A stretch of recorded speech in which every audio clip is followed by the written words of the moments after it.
Arif Habib Consortium, it's your turn now. 135 billion.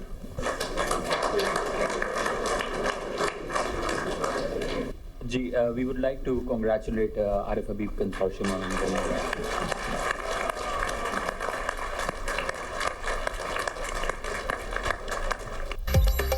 PIA को नया मालिक मिल गया। आरिफ हबीब कंसोर्शियम ने 135 अरब रुपए में पीआईए के 75% शेयर्स खरीद लिए। लकी कंसोर्शियम 134 अरब रुपए की बोली के साथ दूसरे नंबर पर रहा। दूसरे मरहले में आरिफ हबीब ग्रुप और लकी ग्रुप के दरमियान ओपन बिडिंग हुई। बोली के पहले मरहले में आरिफ हबीब कंसोर्शियम ने 115 अरब रुपए की सबसे ज्यादा बोली लगाई। लकी कंसोर्शियम ने 101 अरब 50 करोड़ रुपए की बोली लगाई। एयर ब्लू ने 26 अरब 50 करोड़ रुपए की बोली लगाई। हुकूमत ने पीआईए के 75% शेयर्स की खरीदारी के लिए रेफरेंस प्राइस 100 अरब रुपए मुख्तस की थी। वजीर आजम की हिदायत पर बोली का अमल मीडिया पर बराह रास्त नशर किया गया।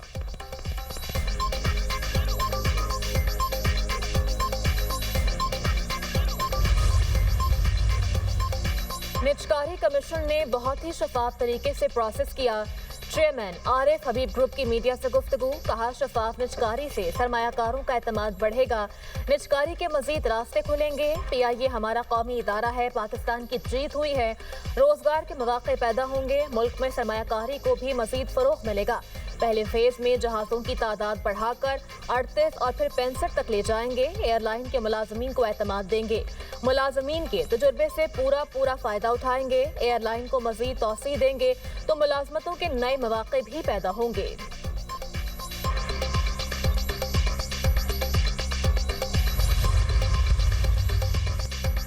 वजीर दाखिला मोहसिन नकवी और वजीर मुमलिकत बराए दाखिला तलाल चौधरी आरिफ हबीब ग्रुप को मुबारक देने पहुंच गए। मोहसिन नकवी ने कहा पीआईए की निजकारी शफाफ तरीके से हुई, पाकिस्तान की जीत हुई है। वजीर आजम और मोहम्मद अली को मुबारकबाद देता हूँ। वजीर खजाना मोहम्मद औरंगजेब ने कहा मुल्की सरमायाकारों को आगे आना खुशाइंद है।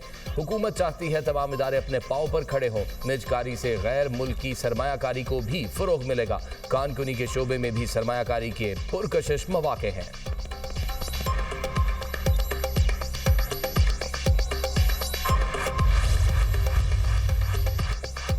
वज़ीर आज़म शहबाज शरीफ का पीआईए के 75% शेयर्स की निजकारी की कामयाब बिडिंग के इनकाद पर इज़हार तशक्कुर, कौम को मुबारकबाद दी। कहा कौम से वादा किया था रियासती मलकियती इदारों की निजकारी के लिए इक़दाम उठाए जाएंगे।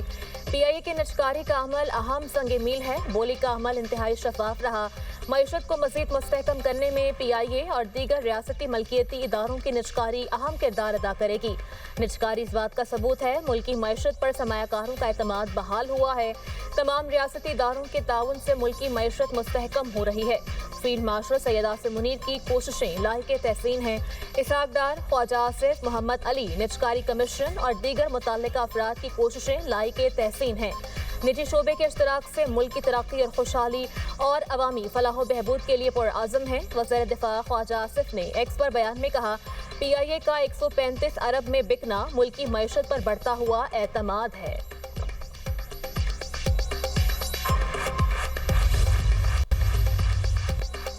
पीआईए की इससे बेहतर निजकारी नहीं हो सकती थी। 1 साल तक पीआईए मुलाजमीन को नहीं निकाला जाएगा। वजीर आजम के मुआवने खसूसी बराए निजकारी मोहम्मद अली की प्रोग्राम दुनिया महर बुखारी के साथ में गुफ्तगू, कहा पीआईए का नाम बरकरार रहेगा। इन्वेस्टमेंट प्लान के तहत पीआईए के 18 तैयारे 38 तक हो जाएंगे और 10 साल में तैयारों की तादाद 100 से 150 तक हो जाएगी। पीआईए का रेवेन्यू 2 गुना हो जाएगा। पीआईए की कामयाब निजकारी से 10 अरब रुपए हुकूमत को कैश मिलेगा और अभी भी 25% शेयर हुकूमत के पास है। आरिफ हबीब ग्रुप ने कौन से तैयारे खरीदने हैं, ये उनकी सवाबदीद होगी। हुकूमत जनवरी में 1 या 2 डिस्ट्रीब्यूशन कंपनीज को इजहार दिलचस्पी के लिए मुतारिफ कराएगी।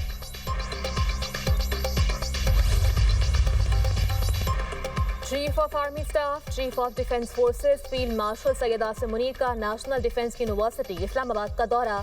फील्ड मार्शल को नेशनल सिक्योरिटी और वॉर कोर्स की तफसीलात से आगाह किया गया। शुरा के पैनल ने कौमी सलामती को दरपेश चैलेंजेस और उन पर काबू पाने के लिए जरूरी इकदाम बारे ब्रीफिंग दी। फील्ड मार्शल ने पैनल्स के तज्जिए और नताइज को सराहा। पेचीदा और उभरते हुए आलमी, इलाकाई और दाखिली सलामती सूरत हाल पर रोशनी डाली। फील्ड मार्शल ने अंदरूनी सिक्योरिटी माहौल का तफसीली जायजा जायजा पेश किया। फील्ड मार्शल सैयद आसिम मुनीर ने कहा, दुश्मन दाखिली कमजोरियों से गैर रिवायती हरबे इस्तेमाल कर रहा है। दुश्मन अनासर बेलवास्ता और मुबहम तरीकों को बरूए कार लाते हैं। इन तरीकों में प्रॉक्सिस का इस्तेमाल शामिल है। मुल्क को मतनू और मुसलसल नौइयत के चैलेंजेस दरपेश हैं। गैर यकीनी सूरत हाल में वाज़े और बर वक्त फैसले इंतहाई अहम हैं। मुस्तकबिल के लीडर्स को तरबियत दी जानी चाहिए। ऐसे कसीरुल जहती चैलेंजेस को पहचानने और उनका मुकाबला करने के लिए चौकन्ना रहना चाहिए। गैर यकीनी सूरत हाल में फैसला साजी आज के सिक्योरिटी माहौल के लिए अहम है। नेशनल डिफेंस यूनिवर्सिटी स्ट्रेटेजिक क़यादत की तैयारी में कलीदी किरदार अदा कर रही है।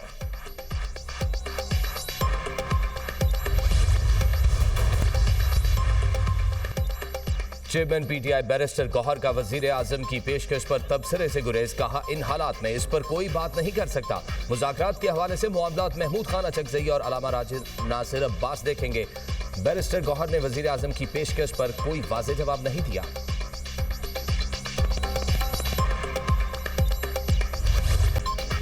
मुल्क के मुख्तलिफ शहरों में बारिश और बर्फबारी ने मौसम दिलफरेब बना दिया। वादी नीलम में तीसरे रोज भी वक्फे वक्फे से बारिश और बर्फबारी का सिलसिला जारी। सर्दी की शिद्दत में मजीद इजाफा। बालाई इलाकों में 2 फीट से जायद तक बर्फबारी रिकॉर्ड। मुजफ्फराबाद में पहाड़ों पर बर्फबारी का सिलसिला थम गया। महकमा मौसमियात के मुताबिक लेह में पारा -8, गोपस -4, कलाम और कोयटा में -3 रिकॉर्ड। कल्लात में दर्जा हरारत -2 और मालम जब्बा में -1 डिग्री सेंटीग्रेड रहा। उधर मुल्क भर में आज धुंध छाए रहने का इम्कान है।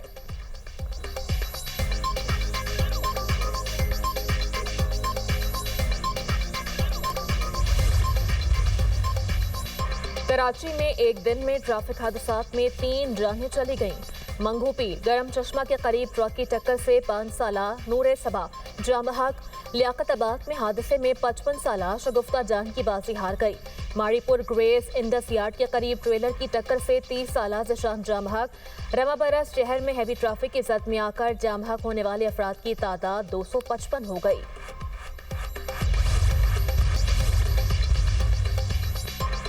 भारत में बांग्लादेश के मुतअद्दिद मिशंस के बाहर एहतजाज। बांग्लादेशी वजारत खारजा ने भारतीय हाई कमिश्नर को तलब कर लिया। वजीर खारजा असद अल सयाम ने दिल्ली हाई कमीशन और काउंसिल खाने की सिक्योरिटी की तफसीलात तलब कर ली। मिशंस की सिक्योरिटी बढ़ाने का मुतालबा। बांग्लादेशी मीडिया के मुताबिक उस्मान हादी के कातिल के भारत दाखिले पर फौरी गिरफ्तारी का मुतालबा किया गया। शेख हसीना के बांग्लादेश मुखालिफ बयानात पर इजहार तशवीश।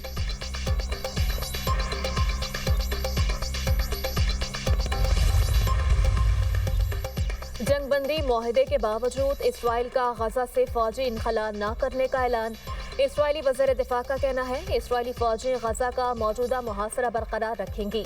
इसराइली वज़ीर दिफा के बयान से जंगबंदी मुआहदे पर सवालात उठने लगे। बयान के बाद जंगबंदी के अगले मराहिल से मुताल्लिक खदशात बढ़ गए। उधर सेहूनी फोर्सेस के फ़ज़ाई हमलों में 24 घंटों के दौरान गजा में मज़ीद 12 फ़लस्तीनी शहीद, मुतादिद ज़ख्मी हो गए। जंगबंदी मुआहदे के बावजूद इसराइली हमलों में 411 फ़लस्तीनी शहीद हो चुके।